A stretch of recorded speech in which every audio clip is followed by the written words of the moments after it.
this journey we'll guide inside the ride where we fly. Virtual roads touch the sky. Join us here, don't be shy. Inside the ride, yeah, we hide. Welcome to episode 8 of Inside the Ride by MyWhoosh. I'm here, I'm in Abu Dhabi, I'm in the studio. This time the pressure's on because the producers are in the room with us, Matt, and I get to see you face to face. We're here together, finally, in the new studio. We look at what we're doing today. It's starting to feel important. Yeah, it's my first time in the office, right? I've been here for a couple of days now. We're filming this later in the week than we normally would. And it's been quite an experience in the office. I'm amazed of how many people are in the office as well, but also the role and the work that's happening. So there's a couple of things I wanted to mention on that aspect. I'm going to talk about the riding I've done already and the testing and so on. But the detail these guys go in with the game and the programming, I've seen guys behind me in the room upstairs there, the details on some of the boas even on some of the shoes, right? I know. Amazing. It's unbelievable. Like, I sit there and you see what they're doing all the time, and you look at it and there'll be a jersey and they'll spend like hours on getting the crease right and to get the collar to sit properly and all of that. And when you use the MyWhoosh HD, you can actually see that level of detail. Yeah.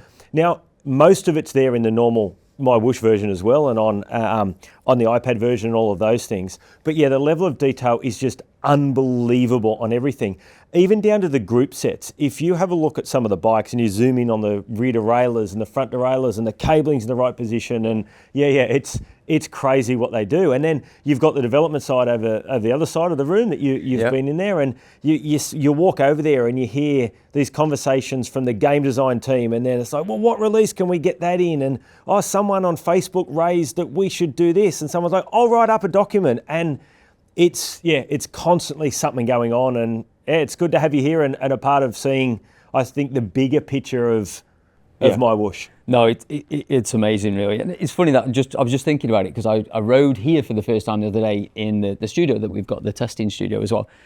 And it was the first time I'd noticed that when our avatar drinks, the bottle actually comes out the cage, because that's something I've not seen before. I'm not digging other platforms, but I've not seen that before. So that level of detail was amazing.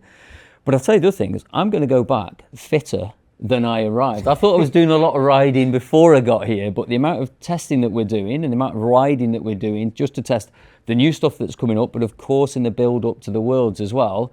And last night I rode at the Yas Marina circuit for the first time as well. I heard you were out there last night. Yeah. It's a surreal experience, isn't it? You head out there and you get this wide track and these bright lights and there's bike ride, and you just go, how did my life bring me to a Formula One circuit in Abu Dhabi? Yeah, it's bizarre. Where I'm right in the middle of the UK, right? And we've got some infrastructure for riding. And my concern was, even getting from the office or the hotel to the Yas Marina circuit, logistically, those are the things, because you'd mentioned some stuff about the highways and stuff in the past, but actually the infrastructure, the cycle lanes, and actually the distance the cars give you as well when you do have to be on the road was amazing. The other thing that I found really interesting was how many people, before it even got on the track, were queuing for bikes and queuing just to get in there. Families, just all sorts of different nations and populations there waiting to get on the bike, whether it be on the bike or walking, of course, because I know people were, families having picnics at the side, even walking in the opposite direction. It was like a really fun atmosphere. And then I made a funny comment on Facebook, I think. I said, this was a hot ride, right? It was about 31, 32. And then I had locals or people that used to work here that I know were like, that is not hot. It was cold last night. Most of us were wearing jumpers. I actually, I head over of a morning. I don't ride of an evening there very often. I've become one of those people that comes into work late and leaves even later these days. But I was actually over there this morning. So 3 mornings a week, you can do 2 hours on the track as well. And the best part of the morning, it's actually not many people there at all. So you get the whole track to yourself. So you can take photos and it's just, the sun's coming up and you can see the water over the back when you come around through the marina and under the W Hotel. It's absolutely awesome. But talking about the other infrastructure, I've got a loop near home where I've got a little 7-kilometre loop for the mornings the track's not open. So there's plenty of options of that stuff here. But the families who get there and they get the high bikes, I think, are free. Yep. So I think a lot of people, I think the Yas hotels and that advertise, oh, in the evening go over, ride a few laps. You get runners going the other way. Yep. Yeah, it's pretty cool. Yeah, I did have a little bit of bike problem as well, and they got the Wolfies mechanics were there, straight in the stand, fixed it, no problem at all. So happy. Really, really cool experience. And some of the buildings there as well. Bart was telling me it's a hotel in the middle. So I'm like, what is this amazing building in the middle that's all lit up, and then you see the boats on the outside, and it's a bit longer than I thought, and I was expecting it to be pan flat, but there's that little climb towards... Yeah, you come up over the top to where we do the finish line, which is not the Formula One start-finish, by the way. Right. It's around the other side. But you come around through the marina and you see all the massive, I call them yachts, I don't know what other people call them, that are there, and some of the good ones are starting to come in now for Formula One. So you see some bigger ones coming in, and I see them come up the river some mornings. And then, that's the W Hotel that you go underneath, which is actually where the dinner is after the World Championships on next Sunday. So the athletes are going to get to experience this athletes are going to the W, where I hope you're coming. I hope so. So, we're going there for that. But every night, that lights up a different colour. And so I can see it from my house or my unit, and the kids have a competition running on who can tip the colour the best, but all the lights on the outside are like LED that they can control, and they'll have messages on it, and it's awesome. I must admit that, I know it's fairly modern, but every building is unique and special, from that point of view. Even the ones not down at, the marina and at Yas there, where just the infrastructure and the architecture is phenomenal. So that's a little bit about my experience, but I guess we've also got to talk about, because we're only a few days, we're a week out, right? Yep. And then the elite athletes are going to start to arrive as well. So I think it's probably a good idea if let's talk about what they're going to experience as well. I want to start on the big one, right? Because we've got two very high level names coming who are going to be present in Abu Dhabi next week with us, which is Tadej. Yep. He's going to be here. I know we've been keeping a little bit of this under wraps. Hopefully we're going to get a chance to sit down, you and I, and talk to him as well. Let's see how that goes. But the athletes are going to be able to, I think Tadej's going to be at the finals, hopefully. Yeah, I believe so. I believe that we might get a chance to have a chat to him on inside the ride. Let's hope that happens. Fingers crossed, yeah. Fingers crossed. He's going to be there. He's going to sort of interact with the athletes and a few things, which will be great for the sport. I think there's another guest coming as well. There is. Mr. Sagan, no less. Yeah. Mr. Peter Sagan, which I'm really looking forward to, because when I was growing up, and well, not growing up, probably makes me a bit younger than I actually am in reality, but sort of the generation when I was really into it, he was just the coolest guy on the bike. Yeah, I believe he still is. Concerned. Yeah, I haven't met him yet. But I believe he's still cool. I know that one of our producers, Jeff, he's done a bit of work with Peter and just says he's the nicest guy and friendly and helpful and just loves the sport. So that'll be super exciting for us, for the athletes, for everyone to be around those level of athletes, I suppose. But I think the athletes, some of them start coming in Sunday or Monday, I believe. Yeah, A couple are coming early. And then, we're just all systems go now. Today feels a little calm before the storm. Yeah, I know what you mean. I actually got a message from Chris Schwenker as we were coming in saying, how's it all going? And I said, mate, today's the first day that I feel a little more calm than I've been. And I just hope that it continues to be calm and it's not calm before the storm for next week. But, the build will happen, all the trainers and pods installed, the cabling, the broadcast, all of that's yet to be built and happen. The show that we're doing it's just getting bigger and bigger by the day. The amount of requests I've had from people on how do I attend, what do I need to do, I wonder whether we should have been selling tickets for this, but hopefully we get a good crowd in. The athletes, I think, will just I would love them all to walk away and say I raced the best that I possibly can, but I'd love for them to just come away and go, I had a really cool experience. Yeah. And I think that majority of them, and a lot of them are bringing their family as well, which is cool. So they'll get to experience that little bit of the Middle East. You've got to come down to my favourite Arabic restaurant while you're here. We'll have dinner there one night. We haven't introduced you to that yet. And you're going to take me for a ride out in the desert? Out in the desert, we might head. Yeah, we'll have the 1 kilo mixed grill the night before, and then we'll head out to Al Wathba, which is it's a specialised cycling park. It's about a 40-minute drive from here. And I think there's 3 loops. I think it's 30 kilometres, and then you've got a 20 kilometre and an 8 kilometre loop in it. And it literally is, you're in the middle of the desert. All you can see is sand and rolling hills, and you just go, this is surreal. It's unbelievable. And you're riding, and And you think, I was out there one day in May. I was travelling out for, I think it was the Ramadan weekend, and I'd taken some leave. And I went out there by myself, and it was about 38 degrees, and I had one bidden, and I got to the back of the circuit, and I thought, I'm in trouble here. And I looked around, and I thought, I'm half an hour from the nearest person. So you're just middle of nowhere, this infrastructure's been built. So bit of luck, we'll get out there on Saturday. For a nice ride, we'll get you down to Hederiat, where the Colnago Cafe and Wolfies and all that is, and the big infrastructure where the velodrome's being built. And there's that new wave park as well, the Kelly Slater Wave Park.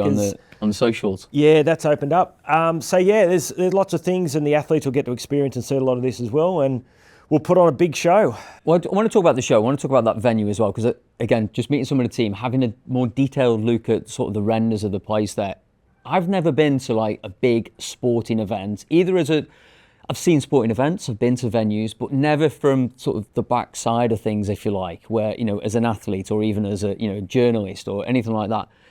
And just seeing the infrastructure in terms of even the changing facilities, the press rooms, the podium infrastructure, the hundreds of screens that you've got to have to make sure these things, not just from an entertainment point of view, but just so everyone is connected, is phenomenal. I think the riders are going to have a phenomenal experience leading up to, but that day also I think will be very special. It's the evening time as well. Yep. I heard something about a DJ yesterday, so I think that place is going to be pumping. Yeah, it should be a lot of fun. The bright lights, the big screens, the athletes on stage, and then we've got a cool event.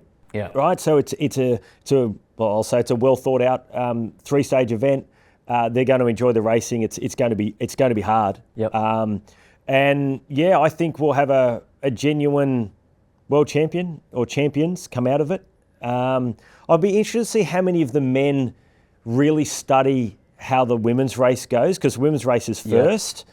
I'd be interested to see how many of the men just really watch that and look for a different strategy that might work or not work. Because remember, they haven't done stage 1 yet. Yeah. So that's never been used, that 300-metre segment. They don't know. And I was talking to one of the head coaches at UAE Team Emirates. I actually rode with him this morning. And I was saying, what is the physiological toll on a maximum effort like that? And his answers, and I don't want to disclose because the athletes need to figure this out for themselves, his answers were really interesting. And there's going to be some riders who maybe choose not to go all out, and some go all out, and there's some that have to, and some that will be. There's that many possibilities with this format. It's going to be super interesting. I imagine they're all going to be watching. All the men are going to be watching that women's final. But then the question is, making a late change to your plan that they've probably been thinking about a month out already, probably since the semi-finals, is a tricky one. So it's going to be an anxious wait, and they're going to have to wait all day as well. Obviously we've got the warm-up areas as well. We've got the verification, so doing all the height and weight, the secondaries, the heart rate, all of that stuff as well. But we're taking care of as much of that as possible to take that sort of stress away from that side. All the riders have got to do, turn up, follow instructions, get on the bike, and give it everything they can. Yeah, they literally don't have to do anything. So we've got team mechanics changing over bikes. We've got all the team will do all the logins and the connections and all of those things. Shout out while we're on the podcast to Magine that do heart rate monitors. So we've been looking around to supply the heart rate monitors. It was just easier for us to manage connections. Magine sent us some heart rate monitors that they had a great feature for battery saving for general use, where they go into sleep mode. But we found this issue, this is the detail we're going to, where one of the test team walked away to go to the bathroom, came back to their trainer, and we couldn't get the heart rate to go back out of sleep mode. After working with Magine, we found out that 3 minutes with no connection, they go into sleep mode. Now, most heart rate monitors go into sleep mode when they're not receiving heart rate. Yep. Where these are a great battery saving idea, because how often do you have to change this heart rate monitor battery? It's quite an annoying piece that we have to go through. But what they've had this really clever idea, if it disconnects from any sensor, it goes to sleep in 3 minutes. Not great for us if someone goes to the bathroom, walks away from their pod or whatever. So I spoke to Alex at Magine, and she was fantastic. And within 2 days, Magine had put together some heart rates with some different heart rate monitors with different firmware, shipped them to Abu Dhabi, and we've been using them, testing them. The athletes will have those. So the support we're getting, and the support we've had from Elite, we've been through a million times, right? And they've just been fantastic. The units are all out to the riders. The stuff's here on site for the event. Yep. All calibrated, all done on site. But Majine coming on board and helping us out with that at the last minute. These little things that you don't think of. Oh yeah, let's put a live event together. Yeah, and then you walk away from your bike and the heart rate doesn't connect. And so, lots of things we're learning.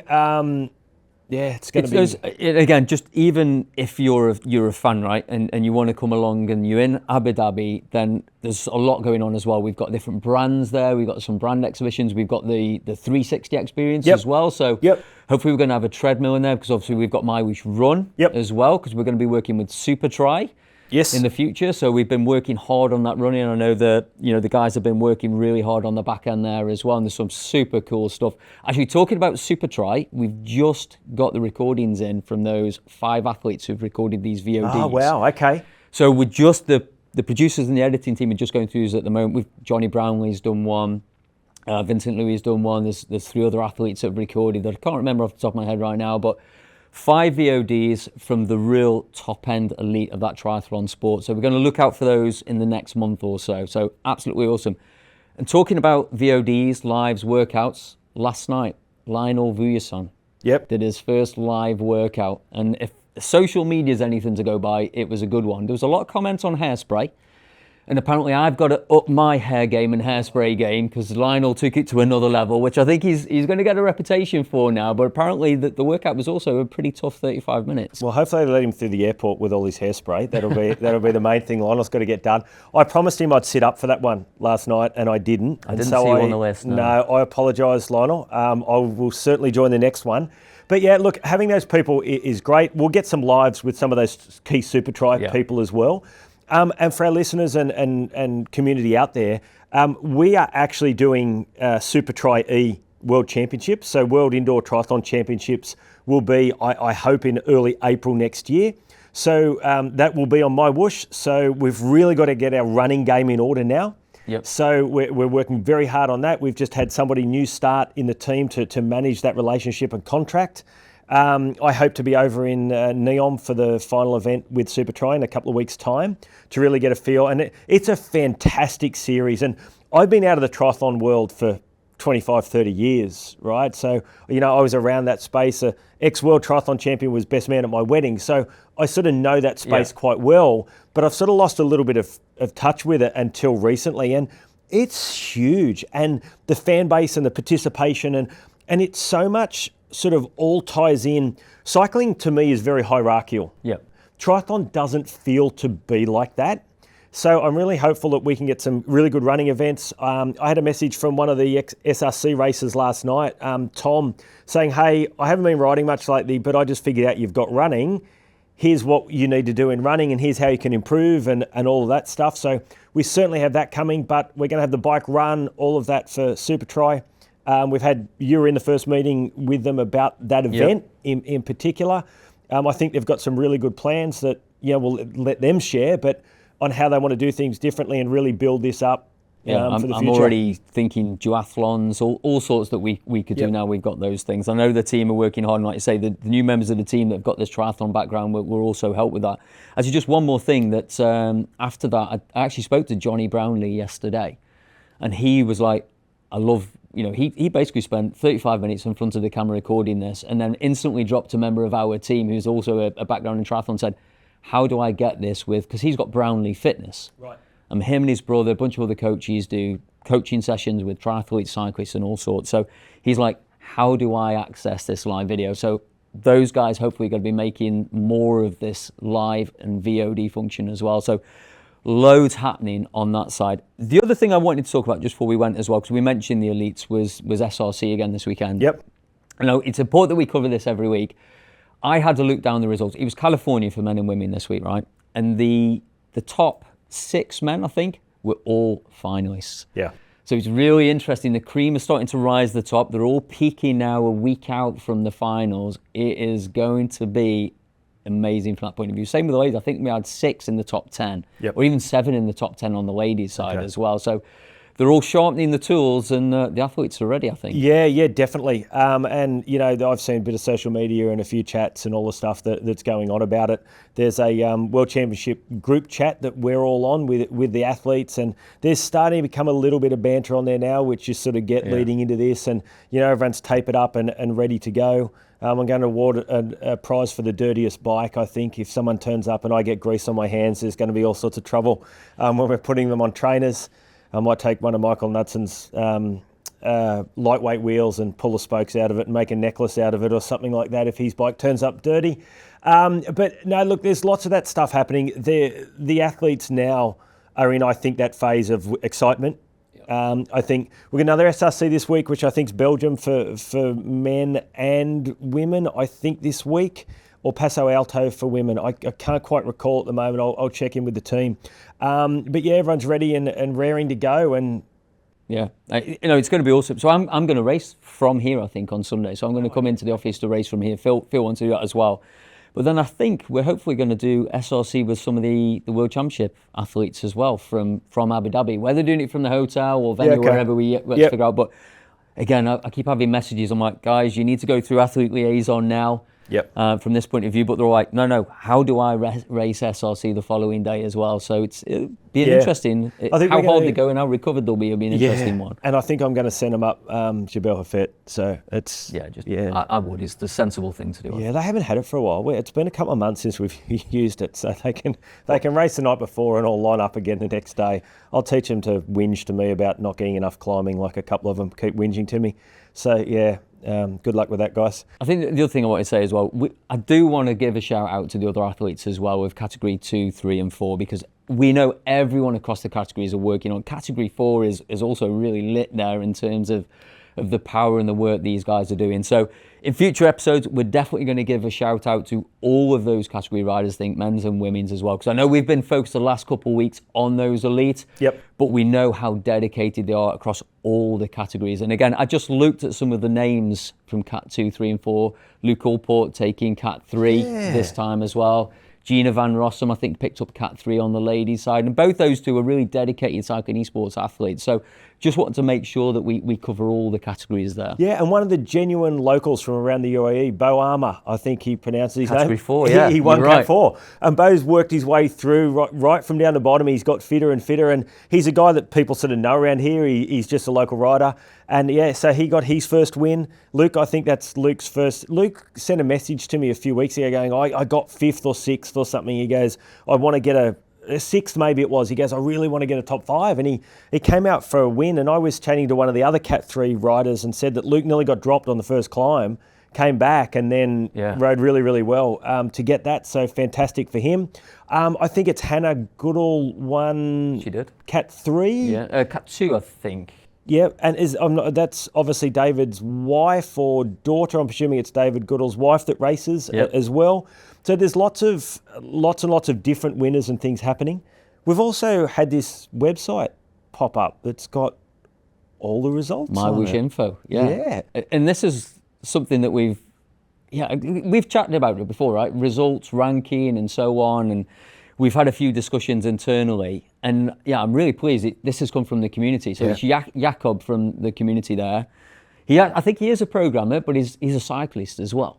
So a really great combination there. But I don't know how you heard about it, but all of a sudden the socials and my Facebook, Messenger was lit up saying, hey, go and check this out. And of course, I'm a nerd, so I was like, where's my rankings? I heard about it I woke up, I think it was Friday or Saturday morning, to about 30 messages from people going, hey, Matt, congratulations, that's an awesome job you've done. I'm like, what have I done?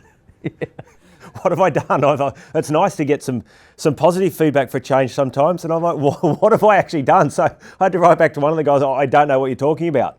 And they sent me the link and I started looking at it, and it's awesome. And other platforms were really good with this.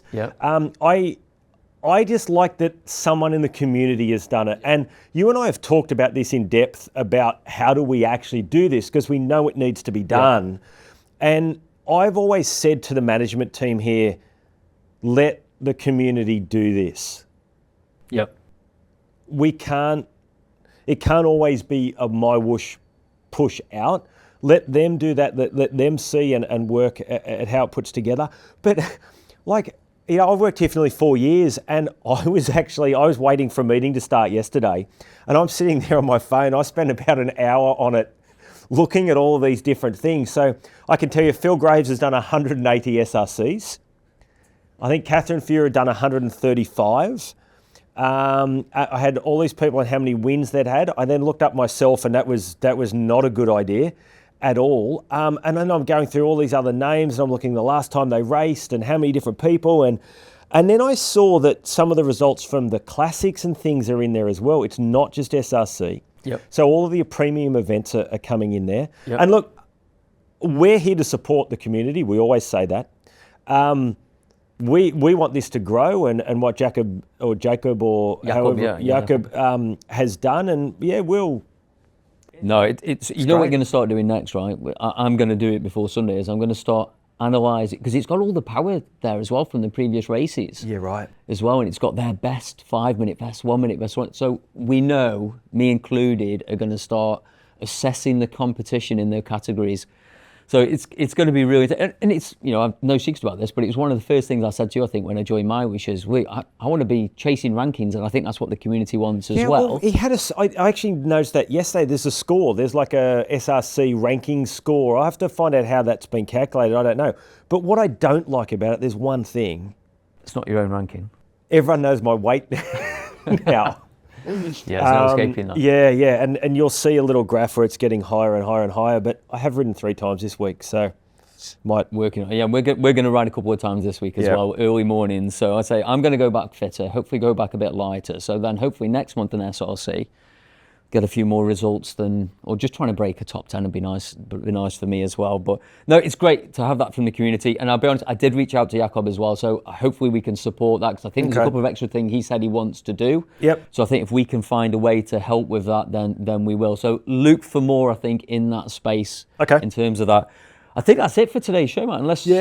No, I think so. I think we're just so excited now. It's gone from not panic, but stress to excitement. I'm sure we'll go back through another few emotions. I think I haven't had too big a breakdown just yet. I haven't thrown anything, kicked anything, or cried for a couple of weeks now. So I think we might get this done. I'm really confident from here. I'm really proud of the efforts that the team has done. And it's interesting for the community here is there's so many. MyWhoosh is such a different business. There's so many different cultures, backgrounds, that people come from, some cyclists, not cyclists, people from all around the world. And if in most spaces I've worked in before, everyone sort of has some sort of super common interest or similar background or whatever. But MyWhoosh is so different. And see everyone has pulled together and to do these things. And, you know, the development team and the leader over there, Tanvir is his name. Tanvir's checked in with me so many times. Matt, have we got this right? What else do we need to change? Have we tested everything? And, you know, we're doing these tests with the local cycling community of an evening that you've been involved in. And the development team are down there, standing there. The QA team are down there. Like, everyone's here 10, 11 o'clock at night, checking this off. But just the engagement from the business and the buzz it's given everybody. Like, one of the guys in your team today came in and he goes, "Hey Matt, can you have a look at this?" And I'm like, his sister has a small business where she makes fridge magnets. Yeah. Okay. So he's done these little MyWhoosh fridge magnets for the team, right? And it's those little things that I don't, in my background and working life, that's not, you know, people come in and do their job, but everyone's come in as a family and a team and a community. And well, you mentioned Chris earlier. And so Chris has messaged me saying, "Hey, what do you think?" So I think he came for a press day before, right? And I never got here. And I said, so I spoke to him yesterday. I said, there's a couple of things, right? First of all, I cannot believe the engagement from the different departments. Even those design teams that I mentioned earlier, designing the shoes, the engagement and the questions and the interest they've got in it. You mentioned we did that test day, and like you said, everyone was there from different backgrounds, professionally. Yeah. But they're like, what say, is everything okay? What do we do? You know, and for me, it made me feel like I have to be more often as well. Because the other thing is I've worked remotely, right, from the UK for the last 6 months. the amount of progress I was able to make while being here to go and see the guys at the desk, to go and chat to Tanvir and some of the other guys there of, this is where I think we need to go after the World Champs. Yep. You know, so we've got meetings lined up afterwards, and hopefully we're going to see a real acceleration of some of these key, exciting things that you and I have been discussing over the last 6 months virtually, really start to ramp up through the winter as well. Because in the winter in the Northern Hemisphere, because let's face it, that's the peak season as it seems to be for this indoor space. So super cool future, I think. And like I say, keep your eye out, I think, for the next couple of shows, because hopefully we're going to have some very special guests. That's it for episode 8 of Inside the Ride by MyWhoosh. We're off to do some more riding. Well, I've got a ride later on. I think you're out, so you may not be riding, but plenty of testing to go on. Look out for this event, 26th of October on the Saturday in the evening European time. In fact, it's the evening here, but it's going to be mid to late afternoon in Northern Europe there as well. So look out for that across the social media channels, on YouTube, on our Twitch, on our social channels, and let's enjoy those finals. On this journey we'll guide inside the ride where we fly. Virtual roads touch the sky. Join us here, don't be shy.